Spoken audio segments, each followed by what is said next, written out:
Welcome back to another execution method video. Today we are going to get into lethal injection, which, believe it or not, is going to take a darker turn than usual. We are going to break down its twisted history, what it does to your body, what happens when it goes wrong, and how it might feel. This video may be upsetting to some. Viewer discretion advised.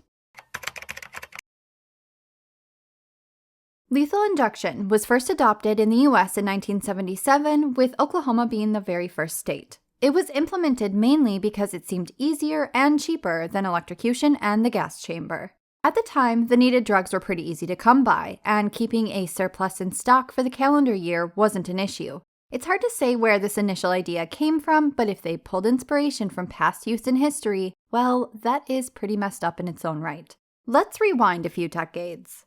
Anyone who has taken a history class has heard some very dark things about World War II and Nazi Germany. What is not usually taught is that they were the very first to use lethal injection in a very big and disturbing way. You see, Hitler had a certain idea of how he wanted his nation, and later the world, to look. It wasn't just about outward appearance, though that was a big part of it. But if anyone couldn't be used by him, they had to go. That means that if anyone suffered from what he viewed as a physical or mental defect, they were basically a mistake in his eyes.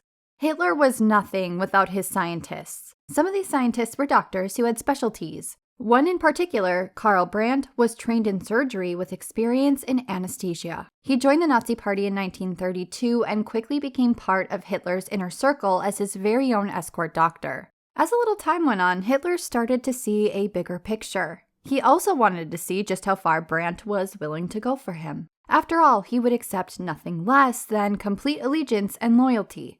If Hitler said kill, the only suitable response was, how would you like it done?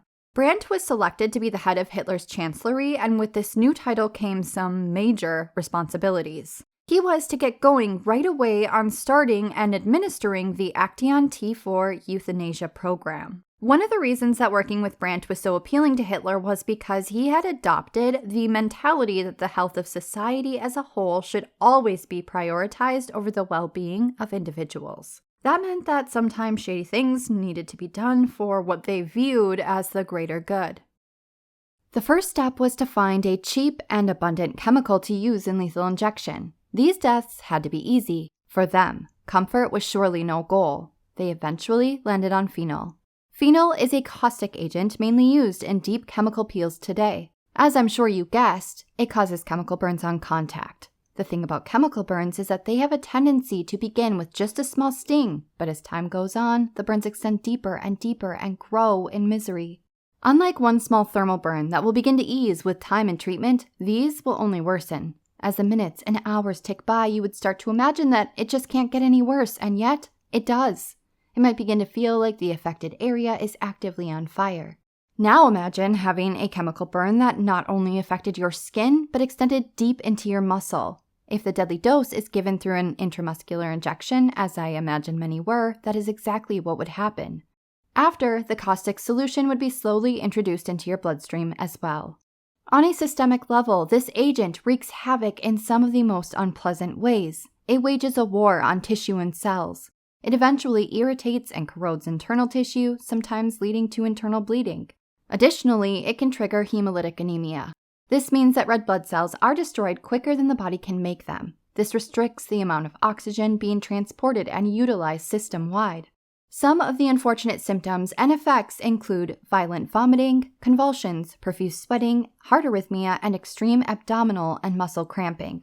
This could go on for hours or sometimes even days before the victim would fall into a coma and die shortly after. Regardless of how brutal and long it was on the person receiving the injection, it was super easy and cost-effective to administer. In their eyes, it got the job done, and the job was to euthanize children. The very first child to receive this punishing end was at the behest of his own parents. This took place in July of 1939. He was blind and also had a developmental delay. It's unclear whether his parents were just completely cold-blooded and saw him as a burden, or if they believed in a warped way that they were extending him a mercy. Regardless of which, they left him in dangerous hands and took off without even bothering to bear witness to his suffering. Just imagine being a young, scared child who has a heart filled with unconditional love for their parents, and you're just abandoned with a man who is as cold as ice. There is no warmth in his expressions or words, no reassurance. You are told nothing of what is to come. Of course, some of these are my own assumptions. I am unaware of what he was told, but I am sure that there are no words that can snuff out this kind of fear and abandonment. You are then restrained and given an unknown injection. You wait a little bit, but your wound doesn't feel quite right. It's unlike even the most potent of vaccines. The sting isn't much of a sting anymore. It's really just burning. You are afraid that the injection was a terrible mistake, that maybe the wrong substance got mixed up. You try to speak up, but nobody will even acknowledge you. Then you start to feel so sick. It feels worse than even the most debilitating of stomach flus. In your naive child mind, you still cannot fathom the truth of what is happening. You are actively dying. You can feel it, but your brain won't let you believe it. I can assure you that there was a lot of inhumane suffering that went on behind closed doors, but in the mind of Dr. Brandt, it was a success. Somehow, this initiative gained the support of the church, and soon all children who were toddlers and above were rounded up from church-run asylums and killed. As the months passed, Dr. Brandt and others grew ballsier. They no longer viewed age, or lack thereof, as a moral problem. Even newborn babies who were viewed as defective were killed this way. Every midwife and doctor was deemed a legally mandated reporter. They had to report any child born with disabilities or illnesses or face harsh punishment. Early on, parents were lied to. They were told that their children were being taken to a place better equipped to treat and teach them. But when they started to wise up, they were forced to stay in line with threats. Many of these parents had multiple children. They were simply told that if they tried to conceal their child from them, they would lose them all. Eventually, asylums were completely emptied out and converted for other purposes. Even adults deemed defective in any way were killed as well. The official number of deaths stands just above 70,000, but we know that the number is actually much higher. The initiative ended in an official capacity after just 2 years, but it continued in secret until 1945 when the offenders were apprehended. The very last killing took place on May 29, 1945. Karl Brandt, along with 22 others, was tried in Nuremberg, Germany. It was a case brought forward by the U.S., which later became known as the Doctor's Trial. The trial began in December 1946 and continued all the way through the summer. His defense wasn't a strong one, obviously, and he was convicted and hanged on the gallows. It was certainly a more merciful death than the countless ones that he had inflicted. Flash forward to 1977. Perhaps the idea of lethal injection came innocently enough in Oklahoma. Maybe it was just about it being cost-effective and more humane than current methods. But I can tell you one thing, nobody dared to bring up the method's painted past when they were bringing forth this possibility. This idea came from pathologist Dr. J. Chapman. He didn't have this big aha moment all on his own. Earlier in the decade, legislators asked him specifically to design a new and better method. This was a time when doctors viewed their Hippocratic oath more loosely. Some would go on to participate in executions, something that is rarely done today. Lethal injection was to be administered using a 3-drug concoction. The first was an anesthetic, the second was a paralytic, and third, potassium chloride to finally stop the heart. The first drug was a barbiturate. Initially, sodium thiopental was used. That's because it was already being used widely for surgery and showed high efficacy for rendering a person into a deep state of unconsciousness. Eventually, this drug was replaced with pentobarbital around 2010. This had zero clinical reasoning and was only due to an availability issue. The main manufacturer stopped producing sodium thiopental, likely because it was less cost-effective to make. These drugs work by inhibiting neurotransmitters in the brain. In short, it disrupts the ability of nerves to communicate. They also depress the central nervous system, which means respiration slow way down. In small doses, they create a euphoric and sedating sensation. In higher doses, they knock you right out. These drugs are also commonly used in animal euthanasia. The second drug, the paralytic, which is typically pancuronium bromide or something in the same class, is also used during surgery. In smaller doses, it can deeply relax the skeletal muscles, and in higher doses, it can cause paralysis of muscles. That includes the muscles that we use to breathe. That is the main reason why it is used for lethal injection. Step number 2 is the step that stops breathing. On the flip side, if something goes wrong with the execution, this drug can make it impossible to ever know. The prisoner would be unable to move or speak. Even if they were experiencing pain, they would be unable to express it.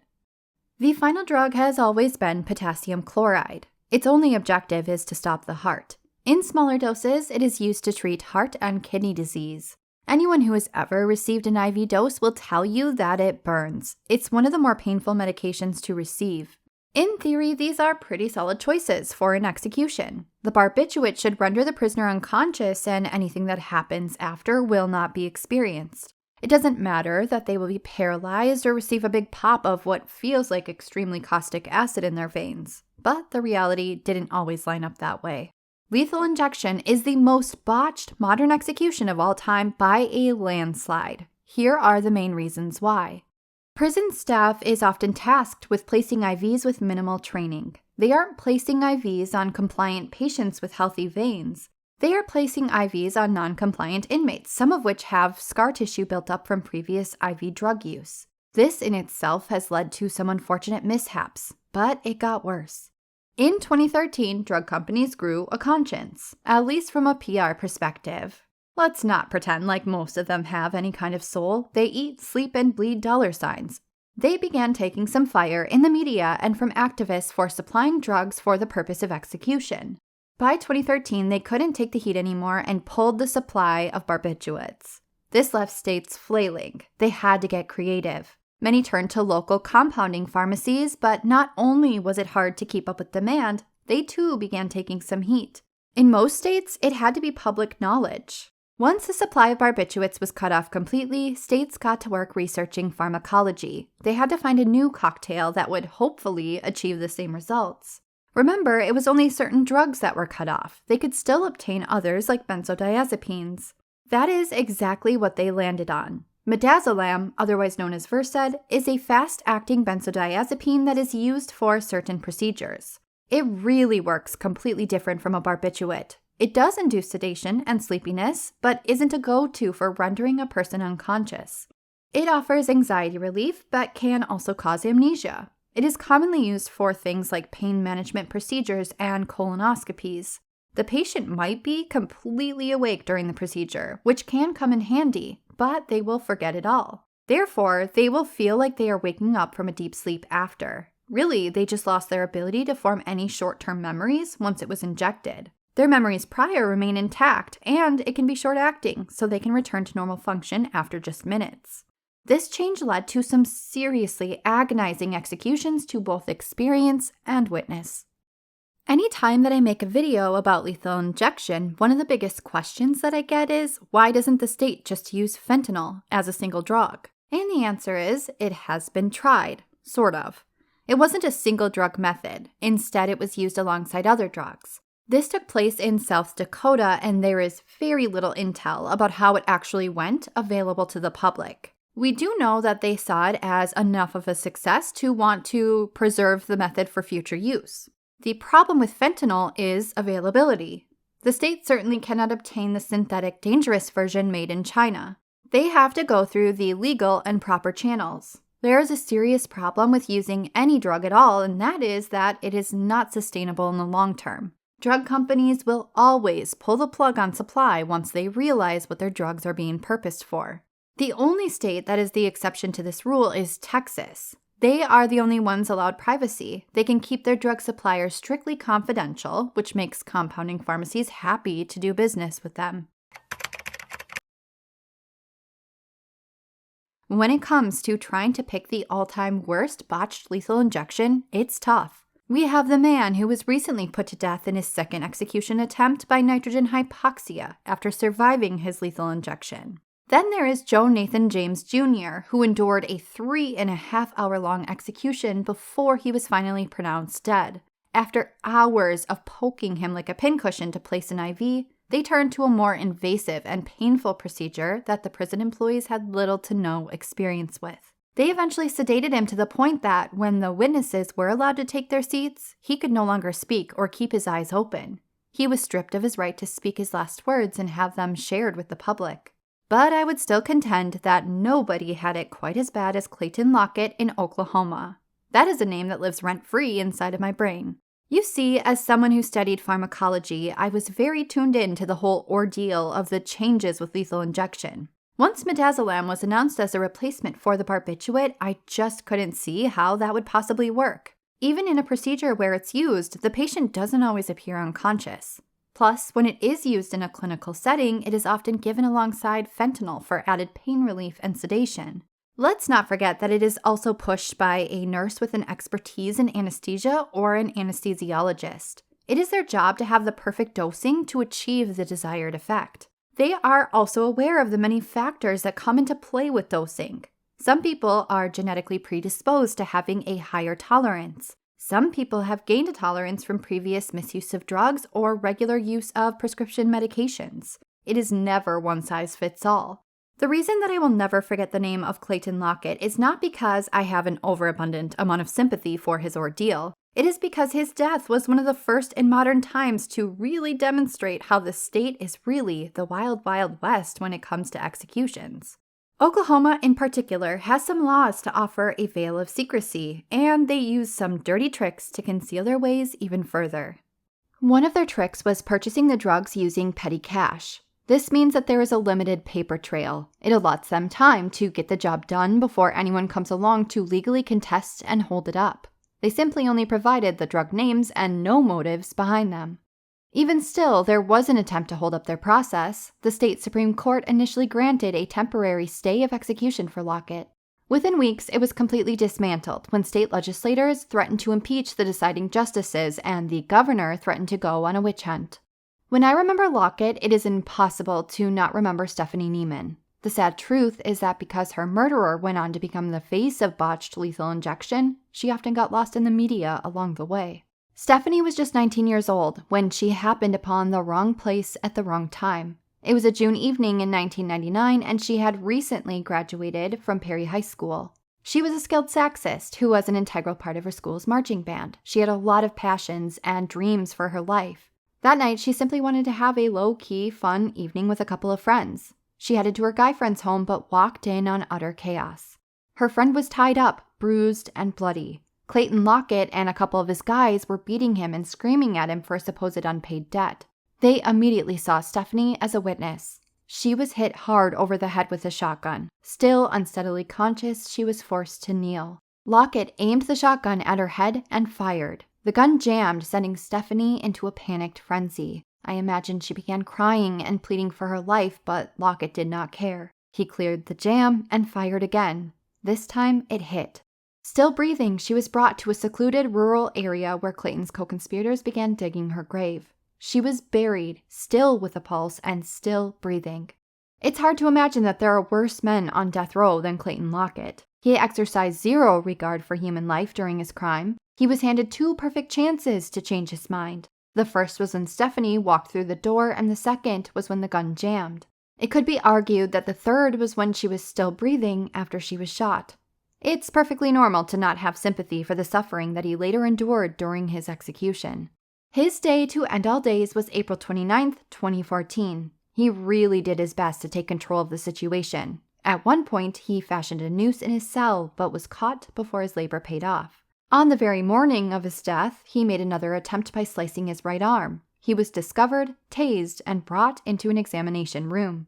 After it was determined that he did not need stitches, he was brought back to his death watch cell to count the seconds ticking by. At one point, he was forced to take a thorough shower. He was offered time with his counsel, and finally, just after the 5 p.m. hour, he was beckoned and marched to the place of his death.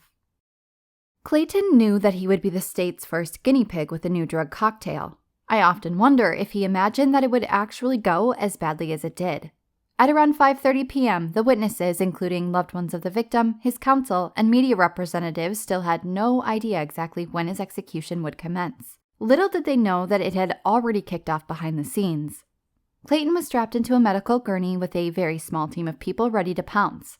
The biggest ingredient in his death was a properly placed IV line, and it was on their shoulders to make it happen. The best course of action is to establish 2 lines, one in each arm. This helps ensure that if something goes wrong, there's a backup plan. The first batter up to the plate was a paramedic. They first went for the antecubital space in the crook of his left elbow. They found a promising vein and stuck the thick needle through his flesh. Unfortunately, they couldn't get it. They tried the same space a second time just a little below, and again, no dice. For a third attempt, they tried to get a vein in his bicep. The needle went in, but even with a little exploring and wiggling, it failed. The number of pricks was up to 3. The next to tag in was an attending physician. Surely they would get the job done. This doctor went straight for the jugular, literally. 3 times they stabbed the needle into his neck, but again, it was fail, fail, fail. Next, they made an attempt a little lower in the subclavian vein near his collarbone, but nothing. The pokes are now up to 7, and the doctor was ready to call it quits. The same paramedic decided to give it a try once again. They opted to try his foot, between his toes. 1 stab, no luck. 2 stabs, and still 0 connection. With options running out, the attending doctor decided to try a space that is usually untouched by scar tissue, his groin region. Finally, after 11 mini stab wounds, the femoral vein was a success. At least they thought. After all of that, there was no way that they were going to try for a second line. The team wiped the sweat from their brows and covered the IV site with a cloth to afford Clayton a little privacy once all eyes were on him. After a good 45 minutes of struggle, the witnesses were alerted to get ready to take their seats. At exactly 6:23 p.m., Clayton Lockett's execution officially began. After the typical spiel of offering him his last rites and reciting his execution order, he was offered a chance to speak his final words. He simply shook his head slightly and muttered, "No." After a saline flush, the first drug, midazolam, was pushed into his line. It was expected that in a matter of seconds he would begin to fade before finally nodding out. That is not what happened. Clayton continued to move slightly for the next several minutes. There was no backup plan. The drugs were all drawn up ahead of time. There was no extra dose to give. The execution team simply just waited. Finally, 10 minutes later, it was announced that he was indeed unconscious. Some witnesses told a different story. Some believe that they saw slight movement to indicate that he was still present and aware. Nonetheless, the second drug, bacuronium bromide, the paralytic, was pushed. Immediately after, there was another flush followed by potassium chloride. Just 3 minutes after being pronounced unconscious, Clayton's struggle began. He writhed and fought hard against his restraints. He appeared to make several labored, futile attempts to rise up off of the gurney. When it didn't work, he began speaking. "Oh man, I'm not," he rasped from his anguished mouth. His expression appeared twisted and deeply strained. He continued to attempt to speak, though much was unintelligible. Several witnesses swore that they heard him say, "Something's wrong." In between his attempted words, he let out animalistic groans. One person said that it looked like nothing short of torture. It was obvious to every set of eyes glued on him that there was an error. Just 2 minutes after the convulsing, groans, and raspy words began, the curtains were drawn, cutting off the witnesses. From that moment forward, the only perspective that anyone would be allowed to learn was that of the state. Apparently, the physician removed the cloth from Clayton's groin and was greeted with an upsetting sight. Next to the IV site was a large, pulsating, damp bulge. It became painfully obvious that the vein had collapsed. It wasn't just perspiration present, but at least some of the drugs and saline that had wet the area. Any drugs that did make it into his body were deposited into surrounding soft tissue. Once the doctor realized that it was taking so long for Clayton to fall unconscious after that first push, they should have checked the site. As long as medications are introduced into the bloodstream appropriately, the effects are swift. When they are instead introduced into soft tissue, it can take 30 minutes or more for the full effects to take hold. At this point, the execution was halted. Nobody could know exactly how much of the drugs made their way into his body. It is left to the imagination what Clayton's state was like at this time. I find it doubtful that he had finally slipped into a pain-free drug haze. It sounds like the execution team was quite flustered by what they saw. There was talk of bringing him to the hospital, but nobody was steady enough to make a final decision before Clayton fell into cardiac arrest. At 7:06 p.m., over 45 minutes from the official start, Clayton was pronounced dead. It still remains unclear whether he died as a direct result of the drugs, the stress on his body from the pain, or both. If I had to guess, I would say likely both played a role. Many executed inmates from years past did not undergo autopsy examinations, and if they did, the results were usually kept under wraps. But there have been a couple of isolated cases that have been studied in modern times. Some of these cases involved the old drug protocol, and some involved the new lineup with midazolam. What we learned was that there was a whole lot more going on inside of the body that can bring layers of misery both physically and psychologically.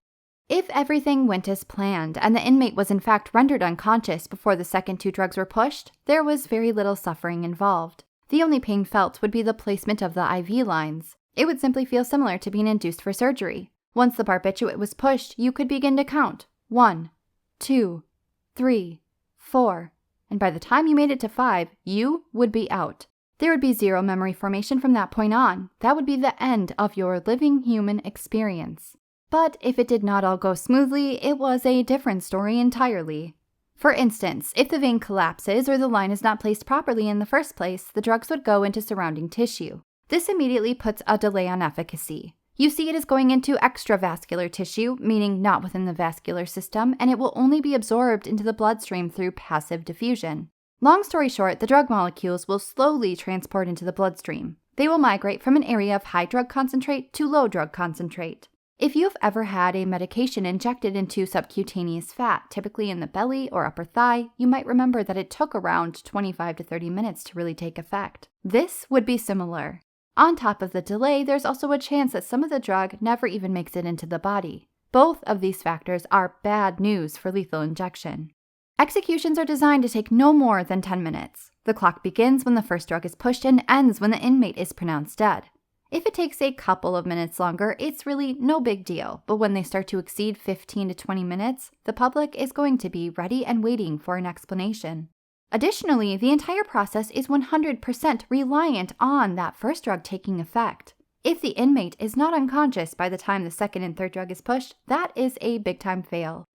This execution can still be botched with a perfectly placed IV line if the first drug is midazolam. Now, midazolam carries the ability to put a person out, but the proper dose must be tailored to their history and body weight.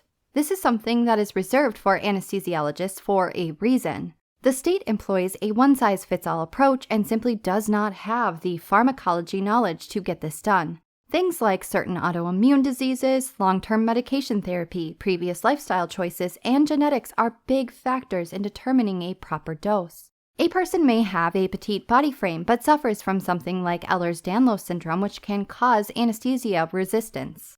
This is only one example in a vast pool of possibilities. Needless to say, it is unlikely that the state's pre-measured dose would get the job done. It is more likely to offer sedation effects without rendering a person unconscious. This can make it appear that a person is out when they are not. Once they are faced with discomfort, they will likely begin to move. I believe that Clayton Lockett did in fact receive just enough of the drug in his system to relax him initially, resulting in the false claim that he was unconscious. Midazolam induces a muscle-relaxing effect, as well as anterograde amnesia and anxiolysis. This means that it offers light sedation, where a person is still able to answer questions and follow basic direction. That is why it's the gold standard for many different medical procedures.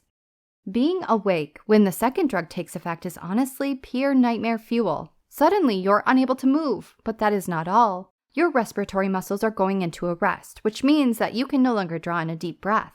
You cannot object. You cannot alert anyone that you're going through pure panicked hell. Additionally, fluid is now pooling in your lung tissue and airways. The third drug will be pushed almost immediately following the second and a flush, and now you're adding the sensation of your veins burning alive to the mix.